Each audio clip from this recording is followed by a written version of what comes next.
Cristo resucitado.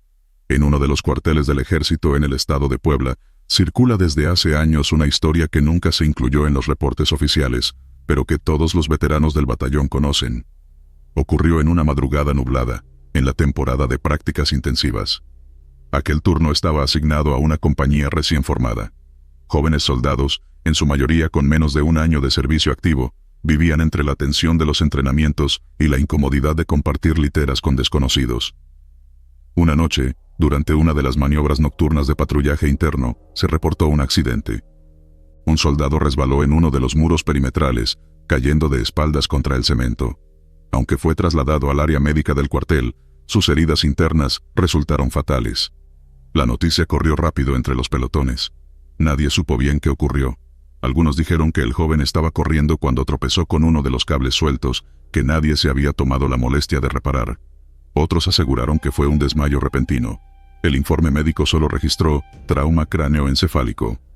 Lo enterraron en una ceremonia sencilla, con los honores de rigor, y un breve discurso por parte de un teniente que apenas lo había conocido. La mayoría de los soldados regresaron al día siguiente a sus tareas habituales. Sin embargo, algo cambió en el ambiente del cuartel, como si la tristeza no se hubiera marchado junto con el féretro. Las noches se volvieron más frías. El viento soplaba con mayor insistencia entre los ventanales del dormitorio, y algunos aseguraban que escuchaban murmullos entre los muros, como si alguien rezara en voz baja. Fue durante una guardia que las cosas tomaron un rumbo extraño. Un soldado que vigilaba el pasillo posterior del edificio principal, cerca de la capilla, escuchó pasos. Pensó que era uno de los oficiales que hacían rondines. Se acomodó el arma en el pecho, y se quedó inmóvil esperando la figura. Lo que apareció fue una sombra humana, caminando en línea recta a pocos metros, sin emitir sonido. Lo que le hizo dudar no fue el sigilo, sino la forma de andar. Los pasos eran firmes, pero la figura no parecía tocar el suelo del todo. El centinela, un joven de nombre desconocido en los archivos pero recordado por sus compañeros, alzó el arma e iluminó con su linterna. Al ver el rostro del espectro, casi se le fue el aliento. La cara era la del soldado fallecido. No tenía dudas. Era él. Con el uniforme completo, rostro sereno y los ojos abiertos.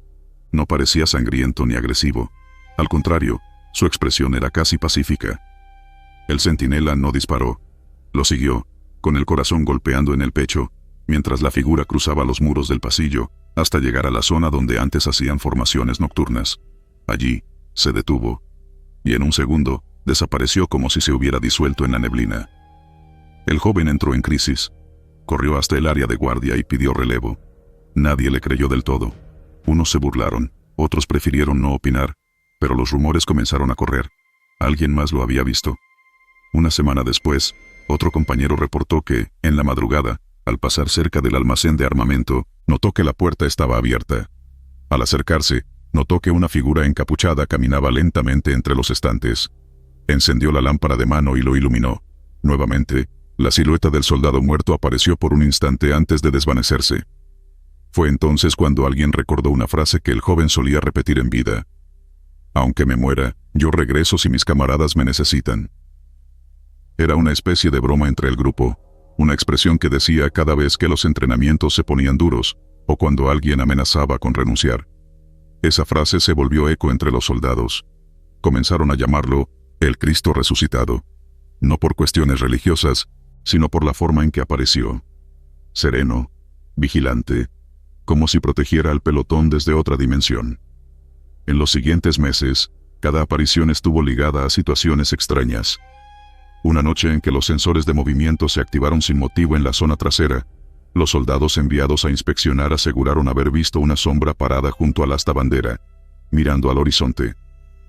Otra vez, durante una inspección rutinaria en la cocina, alguien vio huellas frescas en el piso aún húmedo, como si alguien con botas hubiera pasado minutos antes.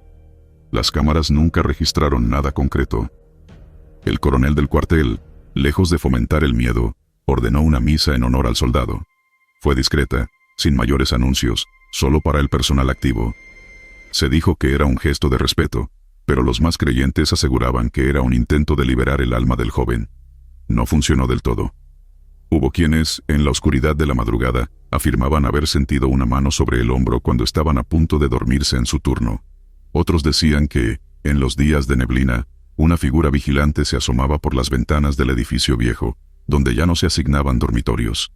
Aunque nadie fue atacado, ni hubo daños físicos, el solo hecho de sentir la presencia bastaba para perturbar. A lo largo de los años, las versiones se transformaron. Algunos nuevos elementos del ejército conocían la historia como una leyenda. Para ellos, el Cristo resucitado era un mito para asustar reclutas. Pero los más viejos, los que estuvieron allí durante los días del accidente, aseguraban que no había nada inventado, que el compañero sí volvió, que lo vieron, que lo sintieron. Un oficial retirado contó en una entrevista informal que antes de jubilarse, una noche caminó solo hasta el patio trasero del cuartel, donde solía entrenar aquel soldado. Se detuvo frente a la zona de tiro, se quitó la gorra y murmuró un «Gracias por cuidar de nosotros». No vio nada, no escuchó nada, pero juró que una ráfaga de aire cálido lo rodeó, y por un instante, el ambiente del lugar se tornó extrañamente reconfortante. Hasta el día de hoy, en el cuartel de Puebla, algunos aseguran que, cuando la niebla baja demasiado, o el silencio se vuelve espeso, alguien más camina los pasillos. No causa daño. Solo observa. Vigila. Como si cumpliera una promesa hecha antes de morir. Una figura que no se fue del todo, un soldado que regresó, el Cristo resucitado del batallón. Luz misteriosa en campo aéreo. Ocurrió una noche de enero, aunque el año exacto no fue confirmado por los involucrados. Algunos lo ubican a finales de los años 90, cuando el Escuadrón Táctico de Vigilancia en la base aérea de Tlalpan realizaba rutinas nocturnas sin mayores sobresaltos. El hangar 4, el más antiguo de la instalación, se encontraba desocupado por reparaciones, y como era habitual, sin personal asignado después del atardecer. La base se encontraba en relativa calma. No había alertas, ni vuelos programados para esa noche. Solo algunas patrullas, y un equipo técnico que calibraba instrumentos en una avioneta fuera de servicio. Cerca de las 2:20 una luz blanca surgió repentinamente del cielo, sin previo aviso. No fue como el reflejo de un avión, ni como el haz de un helicóptero. Era estática, suspendida, y completamente silenciosa. El técnico Rafael Yáñez fue uno de los primeros en notarla. Declaró tiempo después, bajo anonimato, que pensó que estaban iluminando desde algún dron de reconocimiento. Pero no había ruido mecánico, ni zumbido. La luz descendió lentamente, vertical, posándose a escasos metros del techo del hangar deshabitado. Era demasiado potente para mirar directamente, pero no deslumbraba como un reflector. Tenía una textura densa, casi líquida. El sargento a cargo del turno nocturno se acercó al puesto de observación más alto para intentar establecer contacto visual claro. Desde ahí corroboró que no era ningún equipo de la Fuerza Aérea Mexicana. Intentaron establecer comunicación por frecuencia estándar, y luego por los canales internos del comando. No hubo respuesta. La luz no reaccionaba, no emitía señal de retorno, ni tampoco interfería con los sistemas. Solo estaba ahí, flotando, como si estuviera esperando algo. Un grupo de soldados se dirigió al hangar para inspeccionar. Todos coincidieron luego en que el aire alrededor del fenómeno se sentía más frío de lo normal, como si absorbiera calor. Uno de los soldados, Mario, relató que sus botas crujían sobre el concreto congelado, a pesar de que la noche era templada. Nadie se atrevió a entrar al hangar directamente. La luz seguía descendiendo, sin tocar aún el techo, pero ya muy cerca. Fue entonces cuando sucedió lo más extraño. Desde dentro del hangar, comenzaron a escucharse pasos. Pero nadie había ingresado, y las puertas seguían aseguradas por fuera. Los pasos eran pesados, con eco metálico. Luego, como si alguien arrastrara un objeto. Un chillido débil, como una bisagra oxidada, acompañó el sonido. El grupo retrocedió. Nadie estaba armado con más que equipo reglamentario. No se reportó ninguna orden de intervención. El protocolo dictaba que ante un fenómeno aéreo no identificado, se debía documentar, no confrontar. Así que el sargento ordenó que todos mantuvieran distancia y se limitaran a observar. Desde la torre de control, un operador tomó fotografías con una cámara de visión nocturna. En varias de ellas, la luz aparecía como una figura elíptica, casi sólida, no un simple destello. En una imagen, incluso, se apreciaba una sombra proyectada dentro del hangar, como si algo se desplazara en su interior, pero sin forma humana. Solo una silueta amplia y baja, como si algo cuadrúpedo estuviera de pie. La luz se mantuvo en esa posición durante 5 minutos. Luego comenzó a subir lentamente, girando sobre su propio eje. Lo más impresionante fue el silencio. Ni un motor, ni un roce de aire. Todo el fenómeno ocurrió en un vacío sonoro completo. Cuando la luz alcanzó cierta altura, aceleró verticalmente hacia el cielo y desapareció entre las nubes. No dejó rastro. Esa misma noche se hizo un cierre parcial del espacio aéreo inmediato. No hubo explicación oficial. Al día siguiente, se reportó en un periódico local de la Ciudad de México bajo el encabezado "Extraña luz sobre hangar militar", con una fotografía desenfocada y sin mayor desarrollo. Lo llamaron Caso OVNI en Tlalpan. Lo que no se reportó en la prensa fue lo que encontraron al revisar el hangar al amanecer. Las herramientas de mantenimiento que habían sido almacenadas de forma ordenada se hallaban esparcidas en el suelo. 3 de las gavetas de un banco de herramientas estaban abiertas, y uno de los tanques de nitrógeno de uso técnico estaba completamente vacío, sin fuga detectable. La temperatura del lugar era anormalmente baja para la hora. Un ingeniero que inspeccionó el sitio notó que el concreto bajo la zona donde se había posado la luz presentaba fisuras circulares, como si hubiera sufrido un cambio de presión. Un cabo de limpieza dijo haber encontrado marcas sobre el techo del hangar. Parecían quemaduras, pero sin rastros de hollín ni residuo químico, solo una línea negra curva, como si una rueda incandescente hubiera rozado el aluminio. No se le permitió tomar fotos. La historia fue archivada en los reportes internos como un incidente sin explicación operativa. Los soldados involucrados recibieron instrucciones de no divulgar información adicional. Algunos, sin embargo, lo contaron a sus familias, y con el tiempo la historia se diseminó como leyenda entre otros batallones. Muchos la conocen como el caso del Ojo Blanco sobre Tlalpan.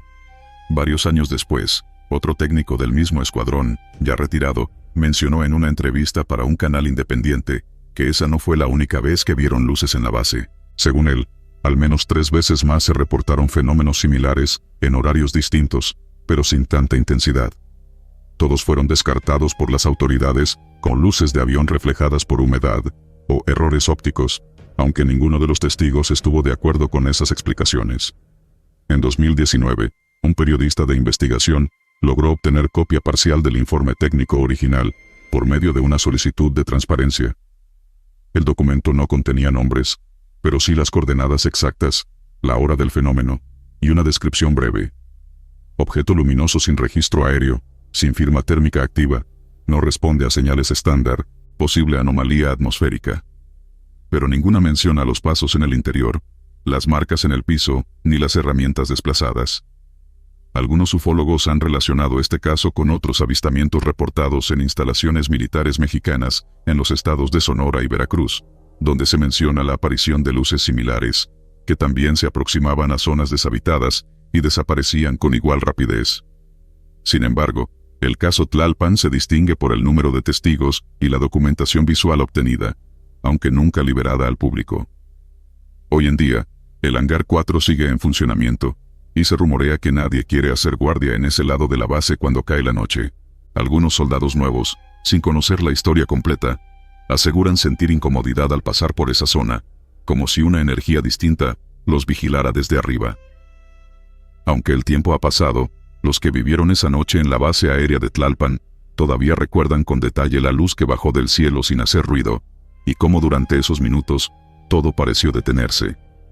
Para ellos, no fue una simple anécdota. Fue una advertencia. Cadena fantasmal en Barracón.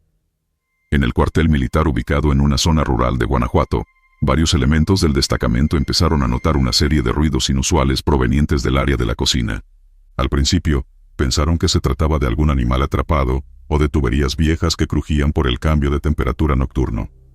Sin embargo, el sonido tenía un ritmo definido. No era una vibración irregular, ni un chasquido metálico cualquiera. Era un arrastre, como si alguien estuviera caminando lentamente mientras tiraba de una cadena pesada. Todo comenzó una semana después de que un grupo de soldados nuevos fuera asignado al barracón más antiguo de la unidad. Esa parte del cuartel llevaba tiempo sin usarse, y el comandante de la base decidió reactivarla por cuestiones logísticas. La edificación, de ladrillo viejo y techos bajos, tenía un aura de abandono que contrastaba con el resto del complejo. Aunque fue acondicionada rápidamente, su interior conservaba un olor a encierro, y las paredes mostraban marcas antiguas como si hubiesen sido arañadas. La primera noche que se ocupó el barracón, uno de los soldados que dormía cerca de la ventana comentó haber escuchado pasos arrastrados cerca del patio interior. Lo atribuyó al centinela nocturno, pero se extrañó de no haber escuchado ningún saludo reglamentario. A la noche siguiente, el mismo soldado, junto con otros dos, oyó con claridad cómo algo metálico, como una cadena gruesa, se arrastraba lentamente por el suelo de la cocina contigua. Se levantaron armados y cruzaron el pasillo para revisar. No encontraron nada. La puerta de la cocina estaba cerrada con candado desde adentro, y nadie había entrado. A partir de entonces, los ruidos comenzaron a repetirse todas las noches, casi siempre a la misma hora. A eso de las 2 de la madrugada, el silencio era interrumpido por un tintineo grave, irregular, como si algo oxidado y pesado se desplazara por el concreto. A veces el sonido duraba apenas unos segundos. Otras, se extendía durante minutos. A veces parecía estar justo al otro lado de la pared. A veces parecía alejarse por los pasillos, como si diera vueltas alrededor del edificio. Un cabo veterano decidió quedarse despierto y vigilar la zona desde su litera. Cerca de las 3 de la mañana, asegura que vio una figura oscura pasar frente a la puerta del dormitorio. Era una silueta humana, encorvada, con el brazo estirado hacia atrás como si jalara algo. No llevaba uniforme ni ropa visible. Era una sombra compacta. Cuando intentó seguirla, no encontró nada más allá de un vaho helado que parecía moverse con vida propia. Esa fue la primera vez que alguien asoció los sonidos con una entidad sobrenatural. La noticia se regó entre los pelotones. Algunos tomaban la situación con sorna, otros con miedo evidente. Nadie quería quedarse solo cerca de la cocina. Incluso hubo quienes se negaban a usar los baños contiguos por las noches. Un soldado con formación en ingeniería intentó explicar que el sonido podía deberse a las cañerías internas, a cambios de presión o al desgaste de las instalaciones. Sin embargo, fue él quien, una noche después de revisar la red hidráulica, se levantó gritando que algo le había susurrado su nombre desde dentro de la tarja. Describió una voz gruesa, como un aliento húmedo entre cadenas. Una madrugada particularmente fría, un grupo de 4 soldados decidió enfrentarse al fenómeno. Se armaron con linternas, grabadoras, y se apostaron desde medianoche en los rincones del comedor. Apagaron las luces y esperaron en silencio. A las 2:10, uno de ellos captó el primer sonido. No venía de las paredes ni del techo, sino directamente del piso. Un golpeteo suave, luego un arrastre. Las linternas giraron al mismo tiempo. En la esquina opuesta de la cocina, justo frente al viejo horno, se dibujó una silueta. Era baja, encorvada, como si llevara un costal sobre la espalda. La figura permaneció inmóvil unos segundos, y luego desapareció de golpe, sin correr ni moverse. Simplemente se desvaneció. Uno de los soldados, un joven de Chiapas, cayó de rodillas y rompió en llanto. Aseguró que había sentido una fuerza que lo empujaba hacia el suelo. Otro vomitó por la impresión. Al revisar la grabadora al amanecer, encontraron un ruido extraño al final del archivo. No eran pasos ni voces, sino un susurro grave, como si alguien hubiera dicho la palabra perdón. Intrigado por los sucesos, un teniente retirado de la zona, ya de edad avanzada, fue contactado para compartir datos históricos del cuartel.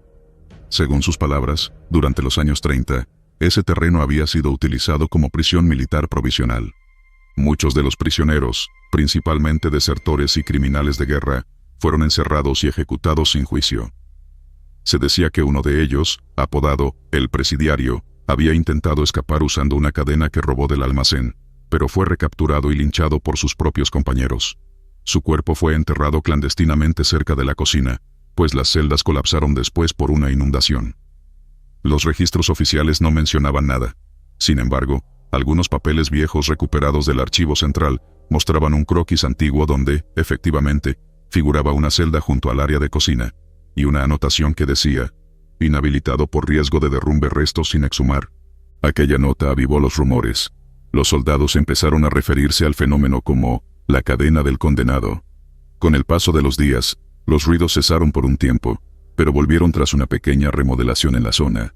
Bastó que uno de los nuevos reclutas golpeara la base del horno para que esa misma noche, todos escucharan un golpe seco y una cadena arrastrándose velozmente hacia el dormitorio. La situación escaló al grado de que algunos elementos pidieron cambio de barracón. Una revisión espiritual fue realizada en secreto por un civil invitado por uno de los sargentos, quien realizó una limpia nocturna con incienso y veladoras. Aseguró haber sentido una presencia que no quería irse. Según él, el espíritu estaba atado al sitio, no por voluntad, sino por un castigo que no había terminado. Hasta hoy, Algunos turnos aseguran que el sonido aún se escucha esporádicamente, sobre todo en noches frías y sin luna. Nunca se ha podido grabar con claridad, ni se ha logrado probar su origen físico. Lo único cierto es que ese barracón, a pesar de su remodelación, sigue siendo evitado por muchos. El relato fue registrado por un canal regional de misterio que documenta leyendas urbanas con vínculos castrenses. El caso quedó archivado bajo el nombre Cadena Fantasmal en Barracón y forma parte de una colección no oficial de historias sobrenaturales dentro de instalaciones militares mexicanas. El vigilante de la Carbonera. Durante la década de los 80, en una zona árida al norte de Coahuila, cerca de una instalación fronteriza del ejército mexicano, se documentaron en relatos orales y bitácoras internas los testimonios de una aparición singular. El lugar era un fortín semienterrado, de esos que aún conservaban estructuras de adobe grueso y alambre oxidado, delimitando el perímetro. Había poca actividad, salvo por las rondas nocturnas y ejercicios de práctica al amanecer. Todo transcurría con la rutina monótona del desierto, hasta que comenzó a hablarse del vigilante de la Carbonera.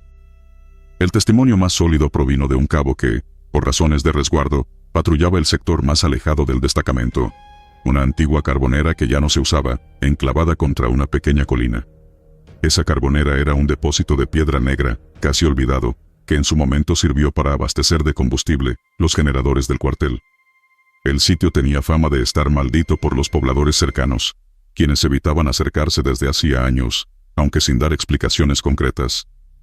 El cabo encargado relató que durante su segunda semana de guardia nocturna, empezó a escuchar pasos secos que crujían sobre la tierra reseca y el carbón quebrado. Creyendo que se trataba de algún intruso, levantó su arma y enfocó la linterna hacia la estructura, pero no encontró a nadie. Lo que sí notó fue una tenue luz que parecía moverse entre los escombros, alejándose hacia la colina, como si la cargara alguien. Durante las noches siguientes, el fenómeno se repitió con una regularidad extraña. Siempre comenzaba entre la 1 y las 2 de la madrugada.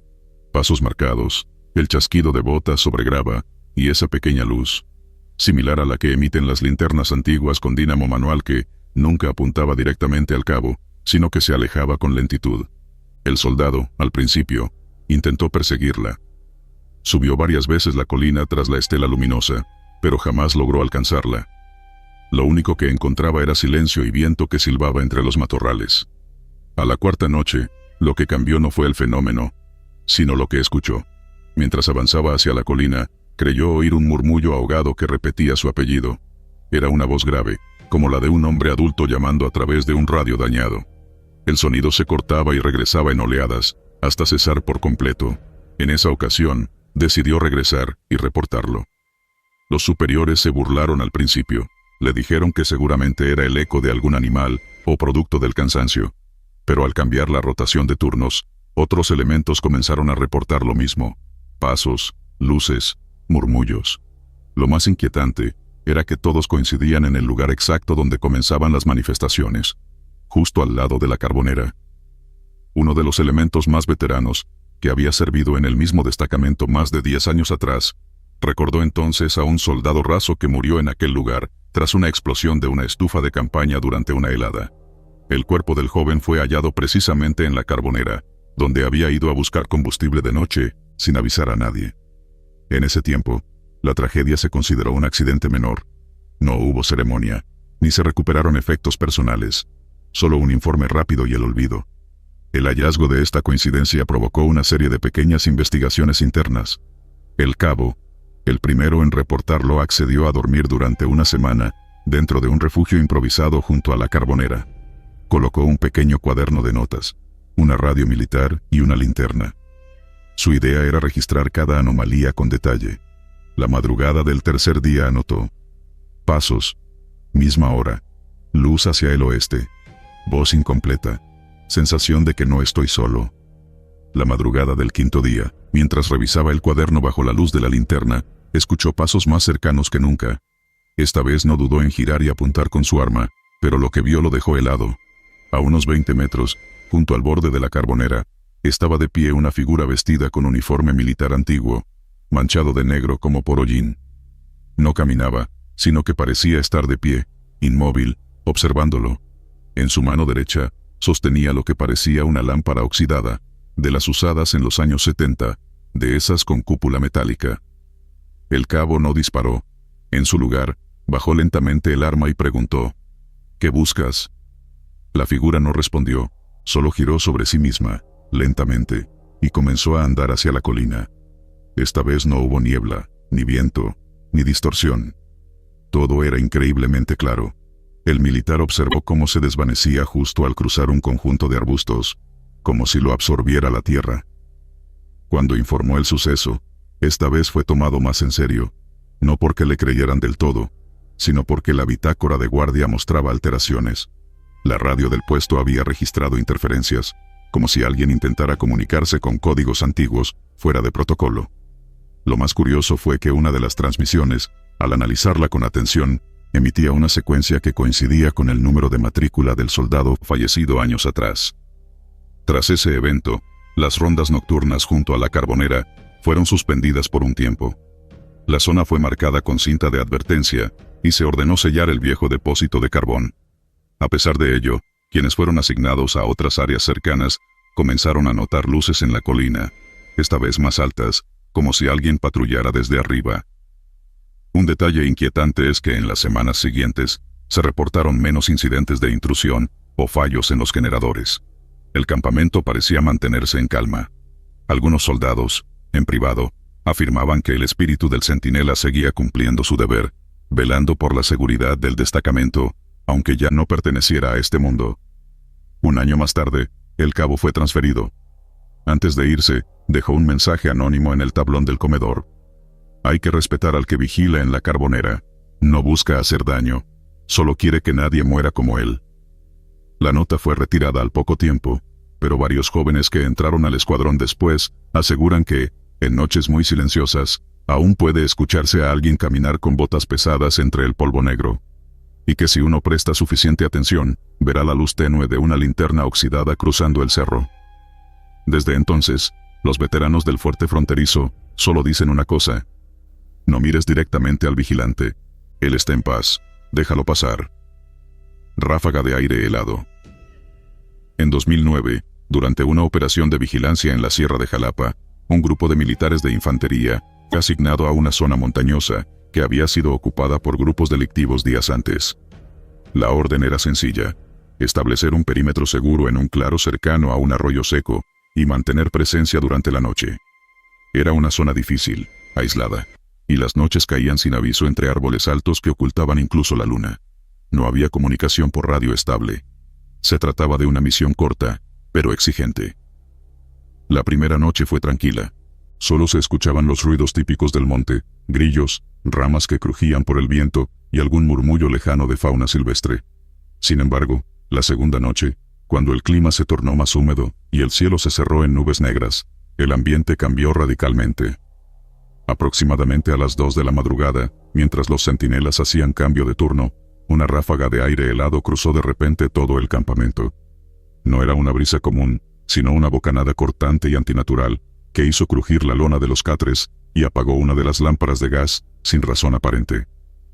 Uno de los soldados, que estaba calentando café, vio cómo la olla tembló, y se volcó como si algo invisible la hubiese empujado. Nadie dijo nada de inmediato, pero todos notaron que no se trataba del clima. Algunos intentaron justificarlo como una corriente de montaña, pero no hubo explicación para lo que ocurrió después. Uno de los soldados que estaba más cerca de la trinchera improvisada afirmó haber visto algo moverse entre los matorrales. No fue una sombra, ni un animal. Según sus palabras, era una figura translúcida, alta, que caminaba sin tocar el suelo, y parecía observar el campamento en completo silencio. El soldado parpadeó varias veces, convencido de que se trataba de una alucinación, hasta que la figura avanzó y se detuvo a escasos metros de él. Gritó, lo suficientemente fuerte para alertar a los demás, quienes se incorporaron de inmediato y apuntaron con sus armas en todas direcciones. La figura se deslizó entre ellos, cruzando por el centro del campamento sin hacer ruido. Uno de los soldados disparó al aire como advertencia, y entonces, la figura pareció desvanecerse. Nadie supo explicar con certeza hacia dónde fue. El frío seguía presente, pero la figura ya no estaba. Durante el resto de la noche, nadie durmió. Algunos aseguraban sentir que algo los observaba desde los árboles. Otros afirmaron escuchar susurros tenues, como si el aire hablara entre sílabas quebradas. Un cabo, más escéptico, intentó seguir las huellas que había dejado la figura, pero no encontró más que tierra removida y marcas que parecían hechas por una tela arrastrada. Al amanecer, el grupo pidió autorización para reubicarse en una zona más baja, argumentando que las condiciones eran inestables. El superior de la unidad, al escuchar los reportes y notar el nerviosismo general, autorizó el cambio sin mucho cuestionamiento. Uno de los soldados, antes de abandonar la trinchera, regresó al sitio donde había visto por última vez a la figura. Juró que en la tierra, parcialmente cubierta de hojas, se distinguía una mano marcada en el barro, una impresión delgada, alargada y con dedos más largos de lo normal. Días después, al regresar a la base, los hechos se comentaron de manera informal entre el batallón. Nadie quiso dejarlo por escrito en el parte oficial, pero el rumor se esparció entre unidades cercanas. Fue entonces cuando un reportero de un canal local, especializado en fenómenos paranormales, obtuvo acceso a los testimonios off the record de algunos soldados. Uno de ellos, sin revelar su identidad, relató que no era la primera vez que escuchaban de presencias en esa región de Jalapa, específicamente en esa loma. Vecinos de los alrededores aseguraban que en esa colina, décadas atrás, se libraron enfrentamientos entre militares y grupos armados, y que algunos cuerpos nunca fueron recuperados. El lugar quedó marcado como maldito por campesinos locales, quienes advertían a los soldados que no montaran campamento allí. El programa transmitido por televisión mostró recreaciones del hecho con actores y luces azules, simulando la ráfaga de aire, pero sin captar el verdadero peso del miedo vivido por quienes estuvieron allí.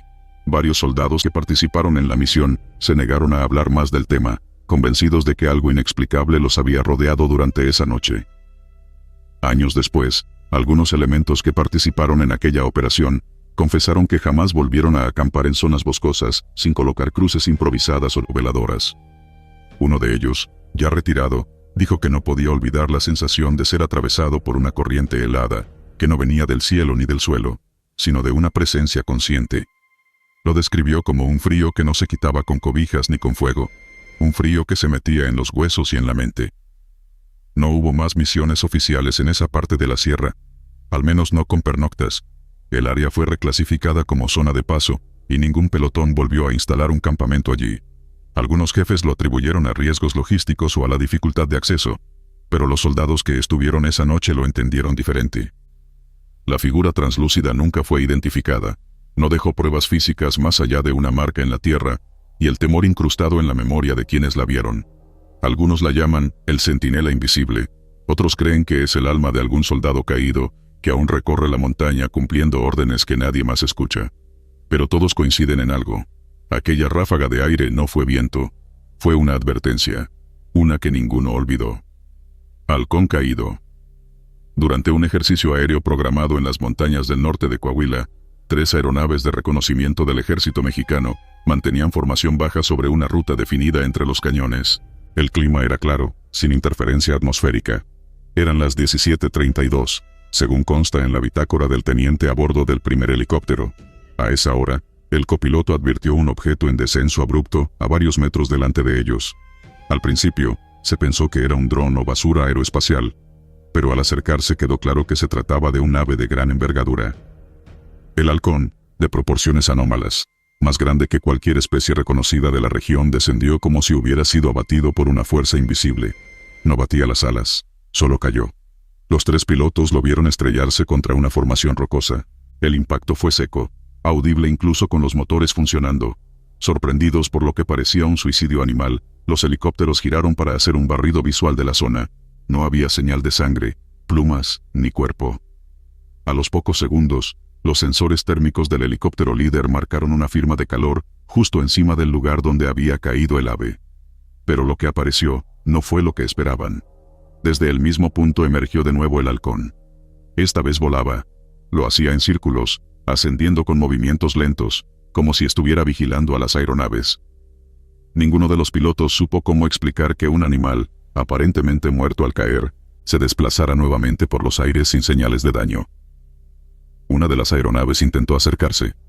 Al hacerlo, los instrumentos comenzaron a fallar.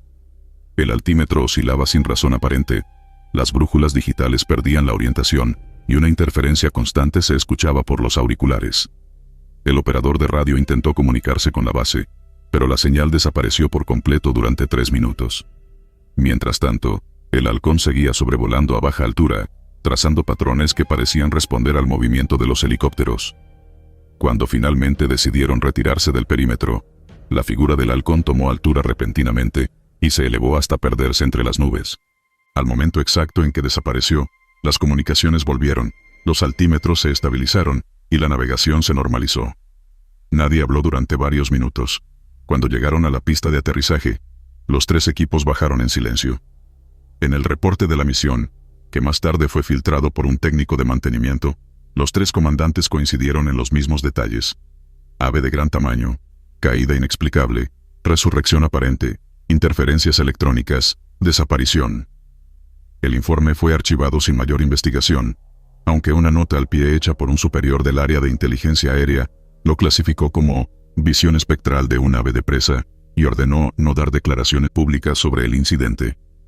Pese a las órdenes, uno de los técnicos encargados de revisar las grabaciones de vuelo aseguró que, al congelar un cuadro del video térmico, la figura del ave no mostraba estructura ósea o masa como cualquier otro animal.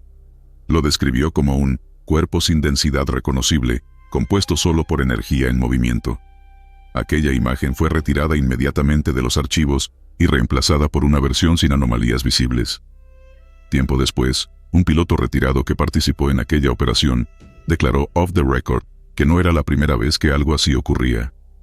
Según sus palabras, en los años 90 se reportaron incidentes similares en zonas fronterizas con Sonora y Tamaulipas, aves que caían del cielo y regresaban volando minutos después, sin explicación lógica.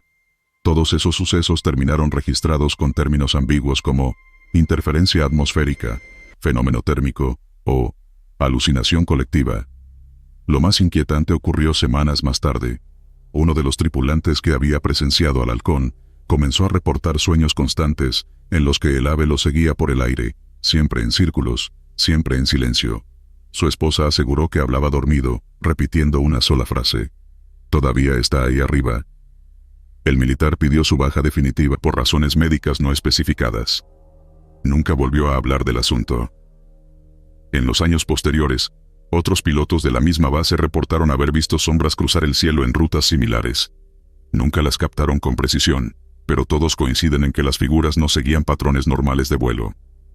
En uno de los reportes más recientes, fechado en 2021, un operador de dron describió haber visto algo similar a un ave de fuego que subía en línea recta hasta desaparecer, justo en la misma zona del incidente de Coahuila. Su dron perdió señal durante 40 segundos, y el archivo de video resultó dañado de forma irreversible. Aunque los altos mandos han mantenido silencio al respecto, existen copias digitales del archivo original de 2007. Circulan en foros restringidos de veteranos del aire, donde se discute si lo ocurrido podría estar relacionado con presencias no humanas o manifestaciones energéticas atrapadas en ciertas regiones del cielo.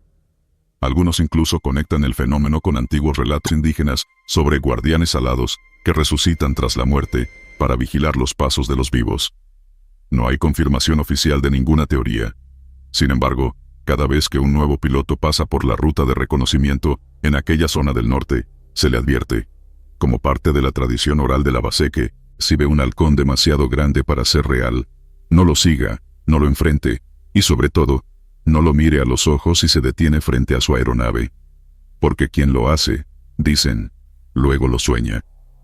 Así permanece el halcón caído, como un registro sin respuesta en los diarios de vuelo, una nota breve que encierra un misterio que la milicia prefiere no volver a enfrentar. Una aparición que cayó del cielo, volvió a levantarse, y nunca dejó de observar. Operativo en la zona del silencio. El reporte oficial marcaba coordenadas específicas en el corazón del desierto, entre Durango y Chihuahua. El destacamento de respuesta rápida del ejército mexicano había sido desplegado tras recibir una alerta de auxilio emitida, según se dijo, por una caravana civil extraviada cerca de la conocida zona del silencio. Al llegar a las inmediaciones, las señales de radio comenzaron a fallar. La frecuencia habitual se saturó con un zumbido agudo que no cesaba, como si una presión constante les taladrara los oídos. Los soldados bajaron de los vehículos en silencio, mientras sus brújulas comenzaban a girar sin control. Uno de los capitanes ordenó marcar el rumbo con estacas y paños rojos, por si la desorientación se volvía incontrolable. No era la primera vez que operaban en zonas con interferencia, pero la combinación de silencio sepulcral, el chillido penetrante y la sensación de pesadez en el ambiente hacía que todos mantuvieran el fusil más cerca del pecho de lo habitual. Al internarse más en el desierto, dejaron atrás los vehículos. Las órdenes eran rastrear a pie las señales térmicas detectadas desde un dron, pero el calor repentino y sin origen aparente los obligó a pausar. Un soldado se desplomó deshidratado, pese a haber bebido minutos antes. Mientras lo auxiliaban, un segundo elemento apuntó hacia una formación rocosa donde, afirmaba, acababa de ver una chispa azul entre las piedras. Pensaron en electricidad estática, pero el aire no se movía. La vegetación era escasa, pero la arena crepitaba bajo las botas como si estuvieran pisando cables cargados. Se reacomodaron en escuadra, avanzando con lentitud.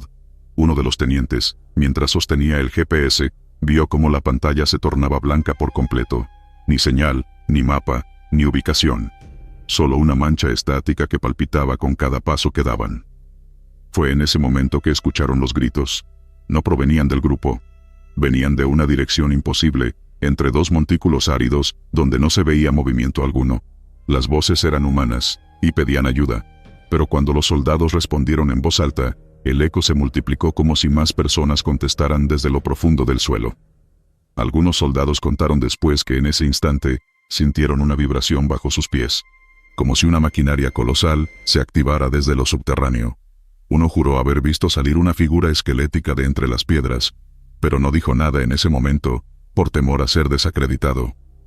Al continuar el avance, comenzaron a ver estructuras que no estaban en los mapas.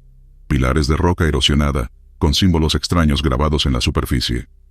Ninguno era experto en arqueología, pero todos sintieron lo mismo al verlos. Una alerta interior que les gritaba no tocar nada. Llegaron a una planicie donde el zumbido alcanzó su punto más alto. Era insoportable. Aún con protección auditiva, varios se cubrieron los oídos con ambas manos. Fue ahí cuando vieron lo inexplicable. 3 luces azules flotando a pocos metros del suelo, inmóviles. No emitían sonido, pero al acercarse, todos sintieron un cambio brusco de temperatura, como si hubieran entrado en una cámara helada. Uno de los soldados intentó grabar con su celular, pero la pantalla se quedó negra. Al voltear, vio que los demás también luchaban por mantener la vista fija en las luces, sin sentir un mareo insoportable. Una de las esferas desapareció en un parpadeo, dejando tras de sí un rastro de ceniza en el aire. La segunda se elevó lentamente, hasta perderse en las nubes, y la tercera avanzó entre ellos sin tocarlos, pero generando una presión en el pecho que los hizo caer de rodillas. Luego, también desapareció. No encontraron rastro de la caravana que supuestamente había enviado la alerta. Revisaron el perímetro 3 veces antes de regresar, y fue durante la última inspección, cuando hallaron una radio oxidada, enterrada entre la arena. El aparato, aunque inservible, estaba encendido. Emitía estáticamente el mismo zumbido que habían escuchado desde su llegada. Al retornar al campamento base, varios soldados presentaban síntomas de desorientación, pérdida de memoria parcial y temblores musculares. Médicos del ejército los evaluaron, pero no encontraron razones físicas evidentes para las afecciones. El informe final del operativo fue archivado con clasificación restringida, aunque una versión editada fue usada por un documental de Canal 11 que hablaba sobre zonas malditas del país. El reportaje solo mencionó que los militares habían sido víctimas de interferencia natural por condiciones atmosféricas extremas. Sin embargo, entre los soldados que estuvieron allí, la mayoría coincide en una cosa. La zona del silencio no es solo un fenómeno magnético, sino un sitio donde las leyes de la naturaleza parecen ser otras. Varios de ellos, años después, afirman haber tenido sueños extraños. Relatan ver desiertos infinitos, donde se repite el mismo silbido agudo, y luces que los observan desde el cielo sin rostro. Nadie pudo explicar si las voces que escucharon aquel día eran reales, o un eco del lugar mismo, que parece absorberlo todo. Uno de los cabos pidió su baja definitiva tras el incidente. Dijo que no importaba lo que los superiores quisieran ocultar. En ese sitio no estaban solos.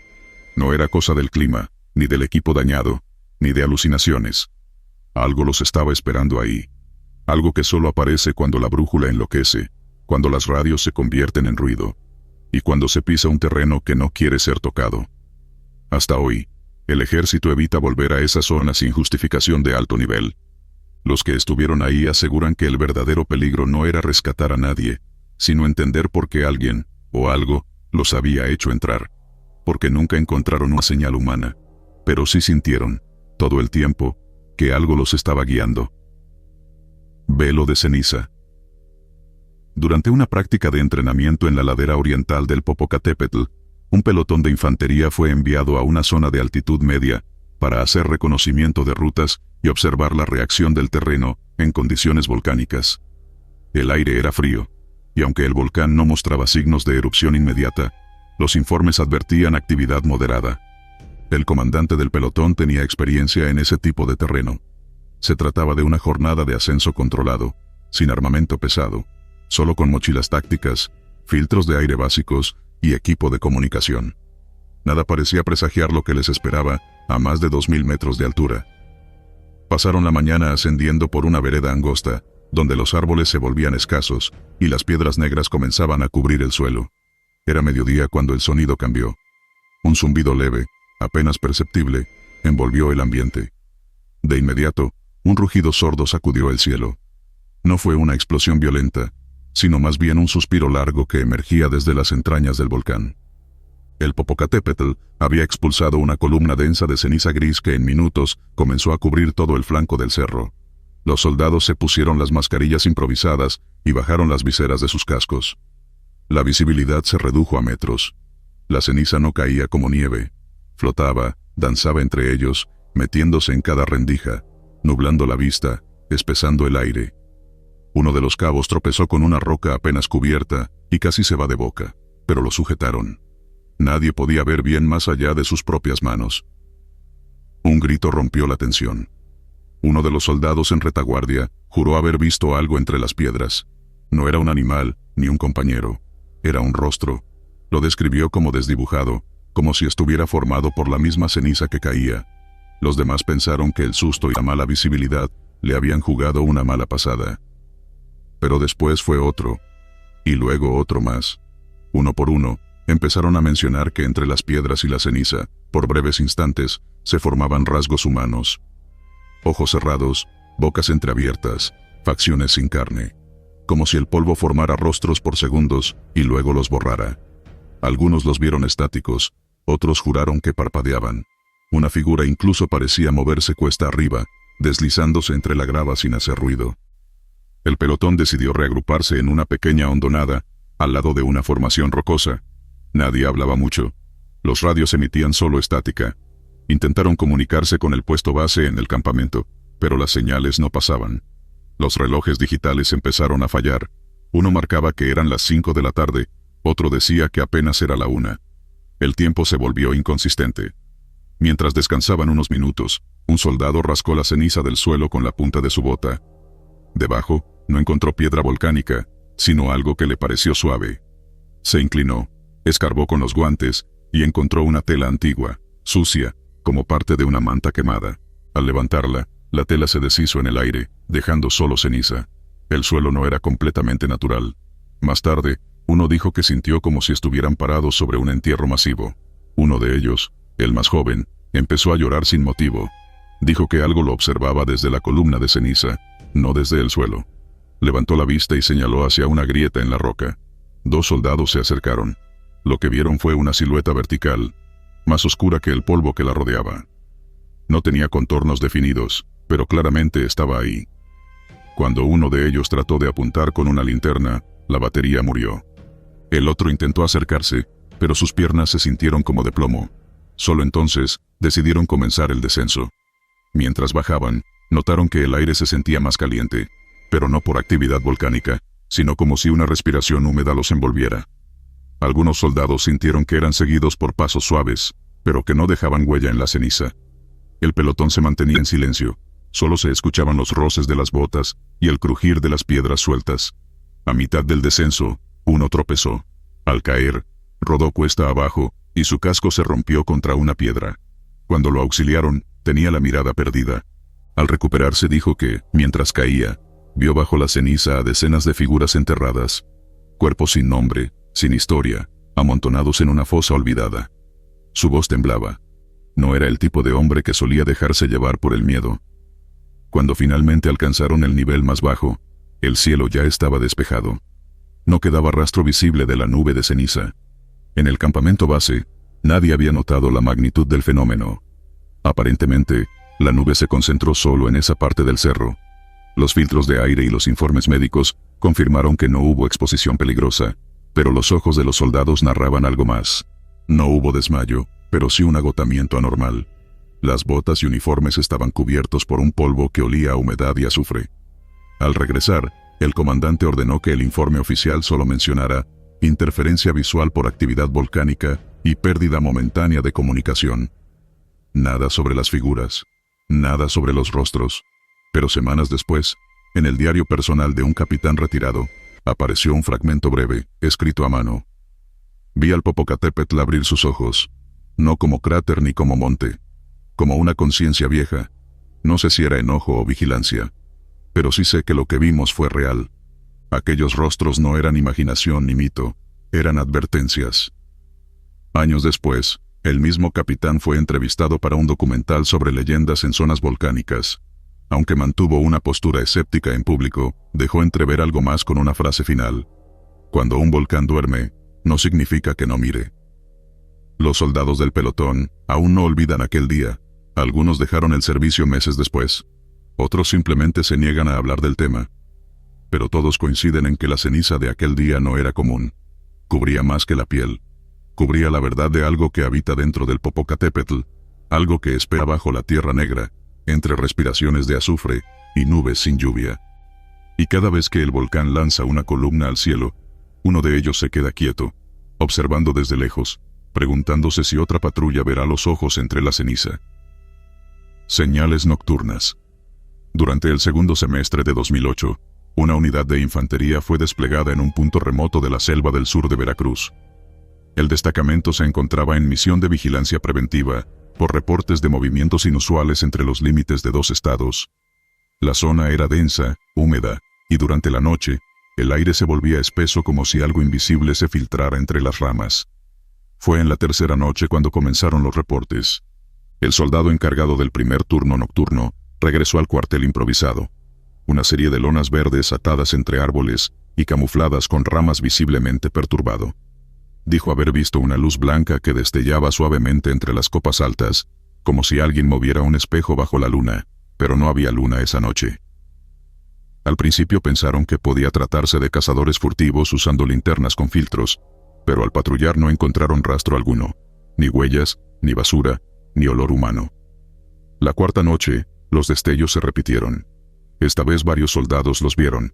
Las luces parecían moverse en línea recta, pero no eran láseres ni focos. Se encendían por segundos entre los árboles, y luego desaparecían como si se fundieran con el follaje. Uno de los cabos trató de avanzar hacia ellas con linterna y fusil, pero a cada paso las luces parecían retroceder a la misma distancia, siempre visibles, pero inalcanzables. Durante la madrugada, empezaron los susurros. Primero los describieron como murmullos, similares a los que se escuchan cuando un grupo habla desde lejos. Pero no había otro grupo. El pelotón estaba completo, todos identificados, y nadie hablaba a esas horas. Algunos soldados afirmaron que los susurros venían desde dentro del propio campamento, otros dijeron que los rodeaban desde los árboles. Uno de los testigos, un joven veracruzano recién incorporado, se descompensó al decir que escuchó su propio nombre susurrado entre la maleza. Los superiores ordenaron aumentar la vigilancia. Se colocaron lámparas de queroseno cada 20 metros y se levantaron pequeñas trincheras. Se descartó cualquier tipo de interferencia eléctrica, porque no había energía artificial en varios kilómetros a la redonda. El equipo de radio empezó a fallar. Ruidos estáticos constantes, chasquidos sin patrón, y, en una ocasión, lo que parecía una voz hablada con eco metálico, pero sin idioma identificable. Al amanecer, las hojas de los árboles parecían estar mojadas, aunque no había llovido. El rocío natural no alcanzaba a explicar el brillo que desprendían al sol. Un sargento tomó algunas y notó que tenían un polvo brillante en la superficie, como ceniza fina con fragmentos de mica. Fue enviado al cuartel general en una bolsa hermética, pero según testimonios de los propios soldados, la muestra desapareció durante el transporte. En el día no se registraban incidentes, todo era normal, incluso monótono. El calor abrasador y los insectos eran los únicos enemigos visibles. Pero en cuanto el sol descendía y la bruma comenzaba a posarse sobre la tierra, las luces volvían. nunca en el mismo lugar. Siempre breves, siempre silenciosas. Y los susurros también regresaban. Uno de los relatos más inquietantes vino de un binomio que fue enviado al perímetro por orden directa del comandante. Durante una inspección por el límite norte, dijeron haber visto algo suspendido en el aire. No tenía forma definida. Más bien, era una figura nebulosa, alta como un hombre pero sin piernas. Decían que flotaba entre ramas, observándolos. Al apuntar con el fusil, la figura simplemente se desvaneció. En su lugar, una ráfaga de aire frío recorrió el bosque. Lo describieron como un vacío que avanzaba con prisa. La siguiente noche, uno de los perros adiestrados se negó a salir de la tienda. Temblaba, y cuando lo obligaron a avanzar hacia la zona de observación, comenzó a aullar sin motivo aparente. Se dieron cuenta de que el animal miraba fijo un punto del follaje, donde no había nada. Al día siguiente, el perro murió sin causa médica clara. El suceso fue escalando a niveles superiores. Se envió a un pequeño equipo de inteligencia para verificar la situación. 2 hombres vestidos de civil, con cámaras térmicas y sensores de sonido, se instalaron por 3 noches con el grupo. No hablaron mucho, solo tomaban notas y grababan. Cuando partieron, dijeron que no podían confirmar nada concluyente, pero que no recomendaban permanecer allí más tiempo del necesario. La misión fue acortada. Se pidió el repliegue antes de lo previsto. Los informes oficiales solo mencionan condiciones atmosféricas adversas y desgaste físico del personal, pero los soldados que estuvieron allí, incluidos los que dieron de baja posteriormente, siguen contando la historia. Uno de ellos la relató en una entrevista anónima para un programa independiente sobre misterios en la milicia. Dijo que una noche intentó grabar los susurros con su celular. La grabación duraba apenas unos segundos, pero al reproducirla, se escuchaba una voz grave que no había identificado antes, repitiendo palabras en un idioma que no reconocía. El archivo se corrompió luego de reproducirlo una vez. Al intentar compartirlo, el celular dejó de funcionar. Los nombres fueron omitidos en todos los reportes públicos. Sin embargo, ufólogos mexicanos rescataron la historia para incluirla en un compendio de fenómenos inexplicables asociados a Fuerzas Armadas. Aparece bajo el nombre de señales nocturnas en la selva, y es uno de los pocos casos donde se menciona un posible evento de psicosis colectiva en una unidad militar. Aunque los testigos aseguran que no fue psicosis, sino algo real, que los observaban noche tras noche. Hasta hoy, el área no ha sido reutilizada como zona de vigilancia. Un piloto de helicóptero militar mencionó en una publicación que, al sobrevolar el lugar meses después, notó que las copas de los árboles parecían más claras que en otras partes de la selva, como si la vegetación hubiese cambiado de forma tras los eventos. Nadie volvió a patrullar ese punto exacto. Los mapas internos lo mantienen con una marca en rojo sin explicación específica. Solo algunos soldados de aquella generación, en reuniones o charlas privadas, vuelven a mencionar la palabra que más se repetía en los susurros y que ninguno entendía: Arral. Lo escribieron fonéticamente. Ninguno supo qué significaba, solo sabían que sonaba como una advertencia.